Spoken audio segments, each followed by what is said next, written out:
Hey guys, welcome to the introduction to the command prompt within the IQT. Today we're just going to go through take a few minutes to go through some basic commands and help you learn how to navigate the file system. So we'll just dive right on in. So the first thing we want to be able to do is actually open up the command prompt, and so we'll accomplish that within Windows 10 by going down into the bottom right corner and typing in CMD. And as you can see, we get a couple options that shows up. One thing to note is with running as an administrator is required if you for like certain functionalities and to access certain parts of the system or read or write, but that's going to be for more advanced lessons down the road. And so for now, we're just going to click on open and open up our command prompt. So when you run as a standard user, the command prompt will default to your current user directory for your username. And from there, you can just we can just go and do what we need to do. So the first thing that we're going to want to be able to do is go into our root directory, and we do that with a command that is called cd or change directory. And so from any given folder, in order to go from your current directory down to the root C directory, we'll use a command called cd with a backslash. And so that's what we're going to do here. We're going to go cd and a backslash. And so now, as you can see, we are currently in our root C drive. So now we're asking our question. So now we're in the root C drive, and now we need to figure out, well, what's on our drive? Well, what folders can we go to? What do we have access to? And we accomplish that goal with a command called dir. And so by simply typing dir, you'll see that we now get a list of all the files and folders that are in that directory, as well as when those folders were last modified or created, and then it'll give us just general information about disk usage. And this is the very common way to look at what's inside of a folder. Another way that you can view this is by using the /w argument onto the C or the dir command, and this will provide it into a different format that will be a little bit easier to read. So we'll do a dir /w. And now, as you can see, that we have the same contents as the folder above, but now it's listed from left to right. And you'll notice that the folders will be in brackets instead of having that dir annotation, and we no longer have the last modified, last created information that's here on the left side.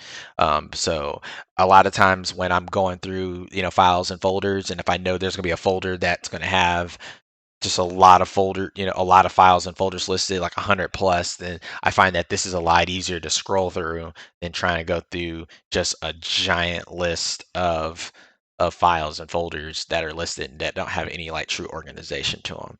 So the dir /w is a very handy way of being able to look at what's just actively in front of you on your file system without having to do too much scrolling, or at least a lot less scrolling than what you would normally do with the normal dir command. And so now that we see what is on our C root drive, now we can peek into one of those folders and see what are the contents of those folder without navigating to that folder. And we can also accomplish that with the dir command. So let's say that we wanted to just see what is inside of our program files folder. Just list what we got. We want to see everything inside the programs files folder. And we would just do that by typing in dir and program files. Now, notice that when I type this in, that I put program files in quotes. And so the command prompt is actually pretty lenient on recognizing white space and spaces within files, folders, and names, and still navigating to that folder or file correctly. Or navigating or opening a file correctly, I should say.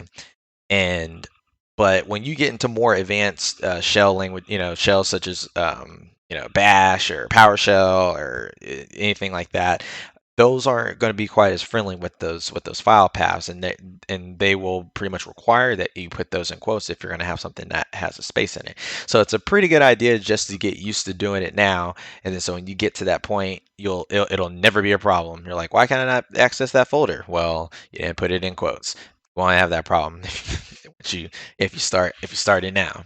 So just a little side note.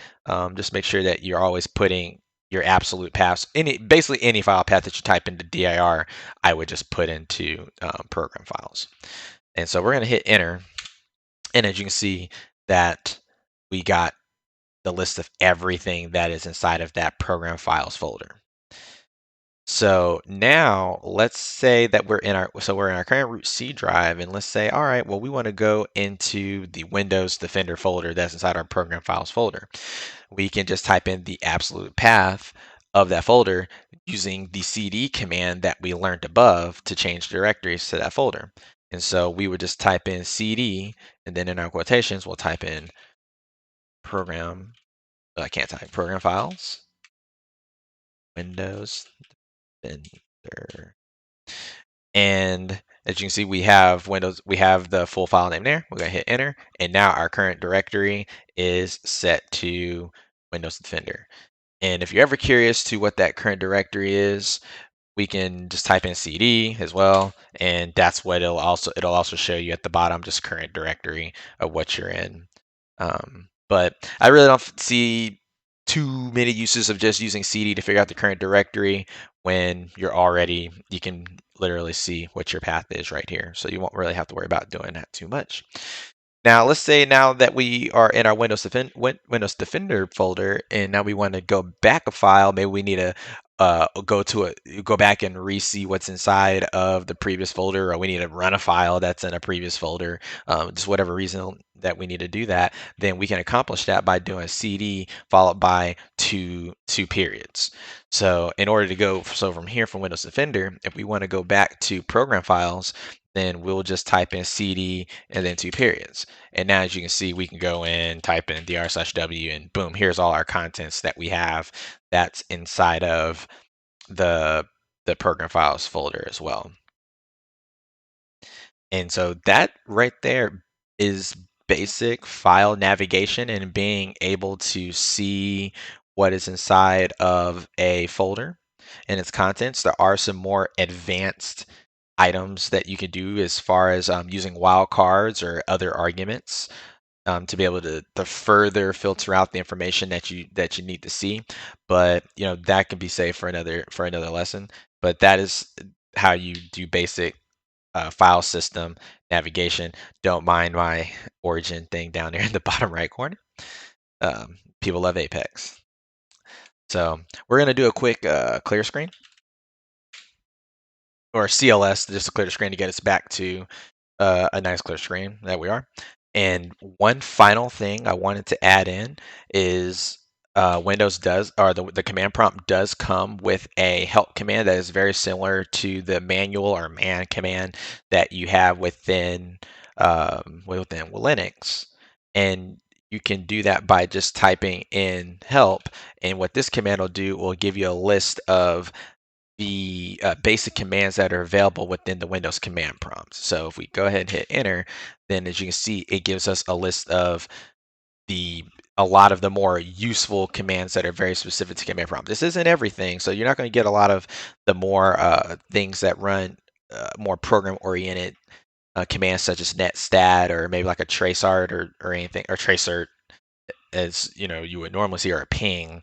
But if you go through, you can look, you can see that's where our cd command is here, the clear screen that I just typed in, cmd to start up an instance of the command prompt, dir here, dir. Did I look at dir? Yeah, see, so dir.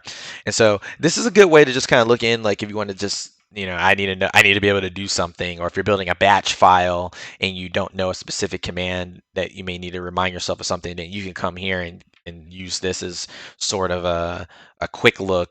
Maybe you don't have access to the internet and you just can't do a quick Google search, then this is a very quick way to go through and just look at what's available to you. There is a whole lot more, but this is definitely get you put into the right direction.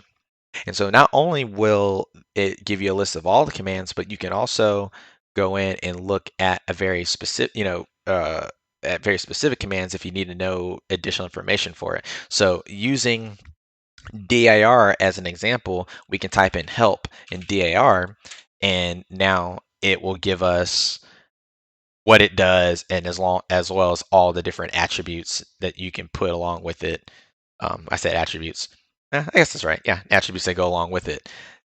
So if you look down here, you see that /W that we did to put it in that wide list format for us to make it a little bit easier to read.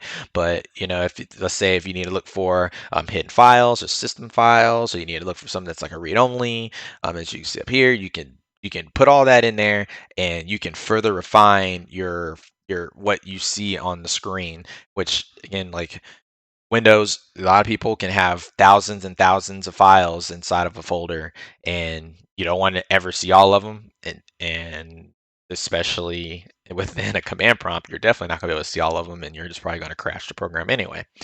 So, this is a very good thing to get very familiar with, or if you need to find ownership information of a specific file, this is where you will learn how to do all that. Or if maybe you didn't know and you're just bored, you want to read through it, and now you learned now you learned something new. I guess one more thing to add to that, and so there is an alternative way to be able to access the same thing. I'm just going to clear the screen really quick. If you can also use a /? To get to be able to access the same information as well. So we'll use CD this time, and we'll do a / and a question mark. And as you can see, it gives us the help information for the CD command.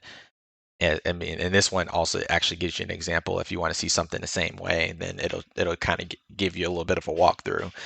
It really just depends on the command itself and what detail it is. And some of the more third-party programs that are out there are going to provide you with a lot of more detailed information as far as what the command line arguments are. Because a lot of programs use very advanced command line arguments, are very dependent upon those command line arguments in order to accomplish a lot of its more advanced features, as like administrators and users will want to automate processes or run a lot of these things through batch files or some other type of tool. And I believe that is pretty much all the basics of navigating through Windows using the CD and dir commands. So take some time, do a couple of CDs and DIRs, and familiarize yourself with going through your files, your folders, and your files using these two commands. And we will pick back up on the next lesson with creating and executing batch files and programs within the command prompt.